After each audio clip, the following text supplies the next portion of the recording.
This video is sponsored by Skillshare. More about that later. If you're a brand new rider, make sure you watch this video because we're gonna be going over motorcycle riders making some common mistakes and then also not paying attention. Now, this is something that can happen to you. So let's go ahead and talk about these and figure out what happened. All right. Hey, Policia. He's placed directly behind the driver who probably didn't even look in the mirrors as he was backing up. That is why I parked to the side. This guy was thinking. You nearly hit me. I said I'm sorry. I was trying to move out the way. Yeah, I know that, but didn't you see me here? I didn't know. I'm sorry. Oh my God. All right, so right here is why I park at intersections like this. So I'm off to the side. Yeah, that was crazy. High five. High five. All right, so right here, this is the way I park at intersections. I park off to the side into a lane filtering position. And it's not just so, you know, if something happens behind me, I can accelerate through and go. No, that's one good reason for it, because I can't lane filter in Arizona. Another reason, if somebody's a dum-dum and wants to back up, you're already in a position for safety. You're not having to tiptoe backwards, right? You know, you're doing those tiptoes when it comes to your motorcycle. You're like, I gotta go. I can't get out of the way quick enough. Right here is why you need to park off to the side. The biker was very lucky not to take his place directly behind the driver who probably didn't even look in the mirrors as he was backing up. Look at that. Look at that. He didn't even have time to put his hands on the handlebars before his front tire would have been hit. He did a good job by positioning himself for safety. Surely you know what? Oh my God, that is a bad place to stop. Jesus Christ, dude. And why? Why is that a bad place to stop, everybody? Write in the comments. I'm taking the ditch. Yeah, that's kind of rude to park there and not move when people are showing up. So we're going right here. Take a look at this, and it's a little blurry, but it's a crest of a hill. You know, you have a blind turn going to the left, blind turn going to the right. You don't know what's on the other side. You don't know what's on the other side. But you have a crest of a hill. You don't know what's on the other side of that hill. So you don't want to be hauling ass. And then when you get to the top, oh crap, there's something there. I have to now do emergency braking going downhill after already going fast and on a dirt road. That's why you need to modulate your speed. So you're going up to a crest of a hill, take it nice and easy, and then you get to the top, you're like this. You're like, what's down there? Okay, cool, it's good. And then you go. Don't go crazy when it comes to these crests of a hill. And also be careful of other cars not paying attention either, and they're going over that crest of the hill, like right now, and they're in your lane. We've seen that a few times. Surely you know what? Oh my God. So as soon as he sees that, that's when we do some emergency braking. Now you can start applying the progressive brake pressure now, and then hopefully it never becomes the emergency. So just start applying that brake in a straight line and just kind of take a look at it. Place to stop. Jesus Christ, dude. Move inside of the vehicle once again. They're going to do it. They're going to do it. They're going to win too. Get in a better position. You see how we just stay where we're at and we're like, no, no, no, no, no, no, no, you move. We see that. So we're getting here. Look, we never changed position right here. You see how we stayed here? We don't at all move over here and then get back in. We don't adapt to the situation. Plan your ride, guys. Adapt to these hazards. You located it. Now adapt to it. This person's going to win. They're going to win.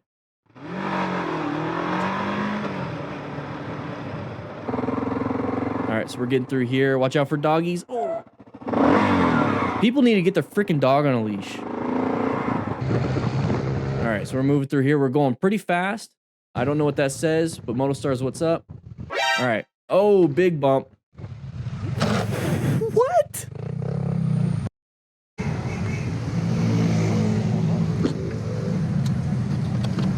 Oh, there's your light. That was like the most ridiculous crash and collision. So he's going pretty fast on this. Is this a lane? I don't know where this is at. So he's gonna hit the bump. And then all of a sudden we have a car just like, hey, what's up, man? Sup, bro? What? He did good braking though. It would have been a lot worse. He did some pretty good progressive brake pressure. Did some good brake pressure. So, I mean, good on him, but maybe let's not go that fast. That was very unlucky. I want to talk real quick about the Smart Rider principles, the T portion, the teaching and mentoring other riders. So if you're out there with your friend, how are you going to teach and mentor them? How are you going to get that information out to them? Well, this is something that's going to help you out. This is from Skillshare. Skillshare is an online learning community with thousands of classes for creative and curious people like you. Explore new skills, deepen existing passions, and start teaching other riders. So what I had to do was learn how to bring out the information that I had in almost a story fashion. That's really going to help you out. So what I did was I took a class called Powerful Storytelling Today, Strategies for Crafting Great Content. You're going to get very good insight on what it is you're supposed to do, how you're supposed to do it, and what's really going to connect with the audience or just that one rider. The cool thing is that it's curated specifically for learning, meaning there are no ads and they're always launching new premium classes so you can stay focused and follow wherever your creativity takes you. And it's less than $10 a month with an annual subscription. So what it is that you can do. Well, my first 1,000 subscribers that click the links that in the description, you're going to get a free trial of a premium membership so you can explore your creativity. All right, so this person's making a change, not in the right area. We're in the turn lane, they're not. But it seems like we kind of figured it out. We saw this was happening because we're kind of going slow. So he's doing pretty good.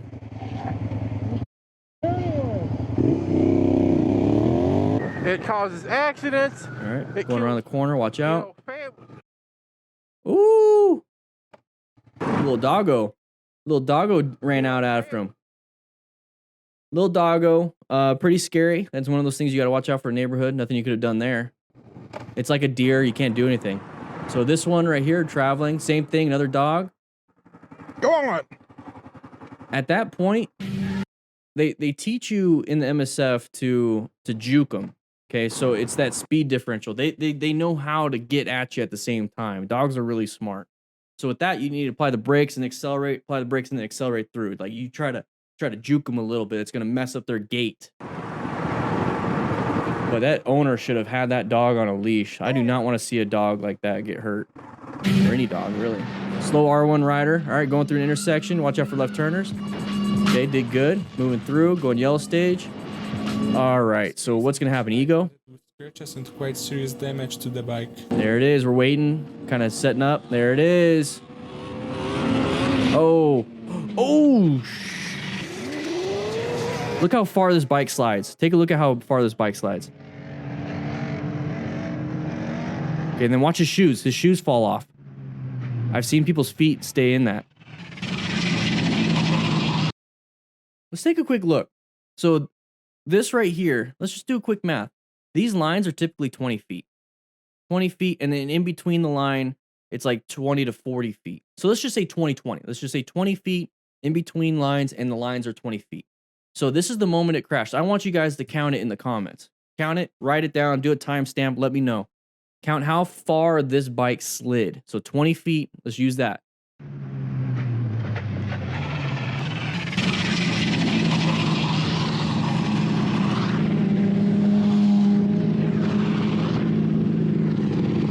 I'm not even gonna count it. I'm gonna guess that you guys are all right. That could easily be your body, and every second on the floor is another layer of flesh being ripped off. Okay, guys?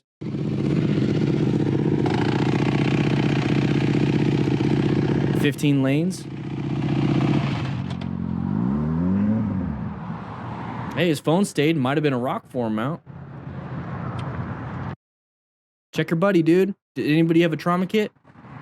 Who cares about the bike? 340 feet, easily. Yeah, so good. You haven't even checked your friend. How do you know you're good? How do you know you're good? Oh, I wanted to see his friend. So let's take a look at this real quick. Let's do... So this is the moment his shoe's gonna start flying off. There's his back and hips. That's one shoe. That's another shoe. Oh, maybe they're just pieces of his feet. There's his other shoe. Now he's going to be tumbling. His pants are ripped off completely. So there you go. No more protection. Zero protection now. All we have is our skin to keep us, you know, from dying. And we're just going to keep tumbling. There's his leg touching again. Let's get that out of the way. His leg's touching again. And he's just completely demolished at this point. Completely demolished at this point. Guys, you need to wear full protective gear just in case something like this happens. or just, you know, do your own risk assessment and don't do wheelies. All right, night riding, very dangerous when it comes to visibility. Oh, lane change. Careful, careful, careful. Left turner in front of us. Always be aware of that. Line of sight and vision is a big problem. Moving on this one. Okay, we're pulling over. Be careful with gravel. Nothing spoils your ride more than dropping your bike. Uh-oh. Uh-oh. Practice your tight turns, low low traction. Hey, that happens to the best of us. So what you can do with that is really give it that good friction zone, because what's happening is you start to counterbalance the wrong way. So the weight's shifting to the inside, give it a little bit more weight on the outside, and give it some good friction zone. You need to practice your tight turns from a stop, and this is the exact reason why you have to do that. So right now what I have is a typical pattern, side of the vehicle and a left turner. So I'm going to go ahead and present myself a little bit and make sure that I am going to be safe going through this intersection, waving at other people. How you guys doing? All right, so intersection, good braking. Watch out behind you. Oh, see, that's one of my big fears when it comes to stopping at a light. So it's going to go, okay, fine. At that point, if I can't stop in time, which I know I probably could, but I'm also looking behind me, I would have just gone through. Okay, so we talk about motorcycle crashes and collisions. Now, an accident implies that there was no fault. Now, typically, I don't like saying accident, but right here, there is a little fault, but it literally, they didn't mean to. So I look at more of the intention here. So right here, what I'm going to be doing when I'm riding to an intersection, if it changes yellow on me, like right when I'm kind of getting close and there's somebody behind me, I'm just going to go through it. Okay, you know, even if it turns red right when I get to the intersection, it's safer to go through it than to try to stop like super like short and then have the person behind me stop in that same exact distance. It's not safe. So this is where you need to have that 360 situational awareness, to where you're coming up to an intersection, you notice it's orange stage because you have to get into orange stage for intersection. So you're covering the brakes. You might even be slowing down a little bit, just a little bit. But then you're also looking, okay? No one to my right, no one to the left. 360 situation awareness. You do a little peripheral eye movement to get over there, look at your mirrors, and somebody's right on your ass. Okay, that's kind of, you know, they're not giving themselves a good space cushion. And all of a sudden it turns yellow and you're about to hit red. I know this person's a dum-dum. They're not going to stop in time. I know I can. My practice has been good. I've been going to a parking lot. I don't think anybody goes to a parking lot and practice their car driving skills. So I'm just going to go through it and let them slam the brakes and maybe getting halfway into the intersection while I'm safe on the other side. It's perfectly fine. And here's the thing. If a cop pulls you over, just let him know. And I would rather tell a cop and maybe get a small traffic citation than to be rear-ended and deal with insurance and deductibles and then deal with back pain, deal with all these injuries that I have. I'd rather deal with that. And then sometimes cops are pretty smart with that. They have all this training too. They understand. As long as you are nice about it, cordial. As long as, I got a cord right here.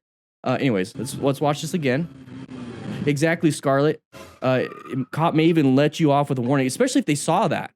Especially if they saw how this car was right on your ass. Just say I didn't feel safe. And then that you're sorry. All right, moving over here, side of the vehicle. Yep. Okay, brake. Good job. Let them in. They're just being dum-dums. Can't do much. I don't know why we turned down that way. All right, so right here, guys, very simple, very easy. We see the side of the vehicle. That means it's an intersection, orange stage. We're prepped and ready. He's going the good speed limit. He's getting prepped and ready. Look at his hands over there. Look at his hands. Yeah, he's got his hands over the brakes. He's doing pretty good. As soon as he sees this, decelerates, applies the brakes. He is a smart rider. I just want you guys to see that. Don't fight for this lane because that person is going to be able to take it. There's nothing you can do about it. Go ahead and honk the horn when you're out of the way and safe. So I'm fine with that. And I don't know why he turned right, but you know what? Might as well. Who cares? 3 rights, make a left. Side of the vehicle, same thing. Non-issue, swerve out of the way if you had to. So go move to lane position 3 instead of 1, which is exactly what he did. So he adapted and then had to navigate a little bit, plan your ride. Got out of there. Okay, so right here is the big problem. He's not using a rock form case. Grab yourself a rock form case, using the link in the description for 25% off. And there's my promo. Anyways, here we go. Moving forward, side of the vehicle right here. Oh, I guess we got to watch it. Let's watch it. All right, side of the vehicle once again.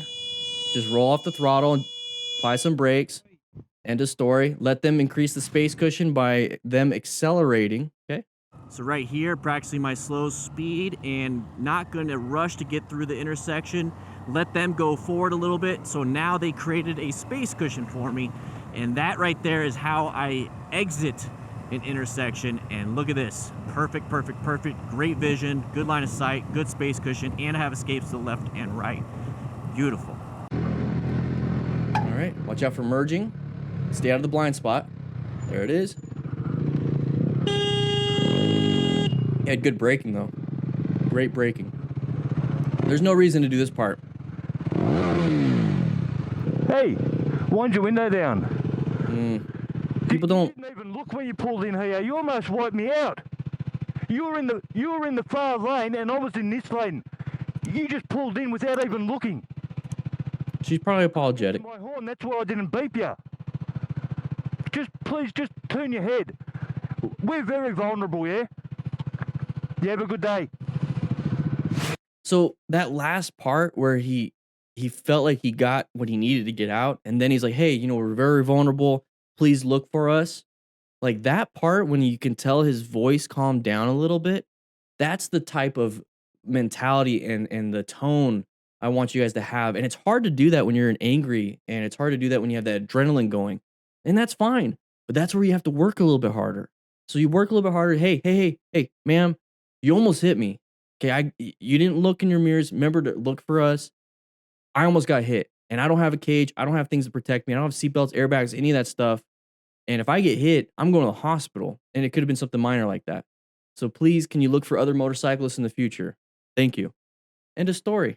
End of story.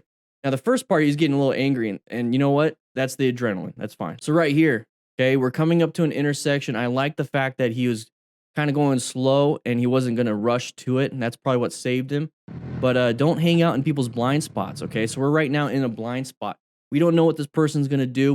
We expect them to go straight. So I even expected. I didn't think they were going to turn into here. I thought they're going to merge into our lane. Straight up turned into the parking spot. So right here, just don't stay in the blind spot. But he's prepped and ready. See, look at this right here. Prepped and ready. He's got his hands on the brakes. Thankfully, he was coming to a stop anyways. And all he had to do is good progressive brake pressure to finally get it all the way through. So as soon as you see that, you see how it's turning? So you start to see more of that side of the vehicle. You usually just see the back end of the vehicle. Now we see the side of the vehicle. Boom, that's that pattern. He's going 22. He's going to be able to stop in time. He did a good job. Good braking. End of story. Now you honk the horn. That's fine. Now, when the whole conversation he was talking to, try to keep it as cordial as possible, because now, remember, this is probably their only interaction with another motorcyclist. And you want them to have a positive thing. You want them to actually look for us because, man, that motorcycle rider was really nice when I made a mistake. I don't want to make another mistake because they're nice people. And that's what I want you guys to think about, okay? All right, so we're coming up to here. It is a side of the vehicle. We have a left turn in front of us. We're already honking the horn here. I mean, come on.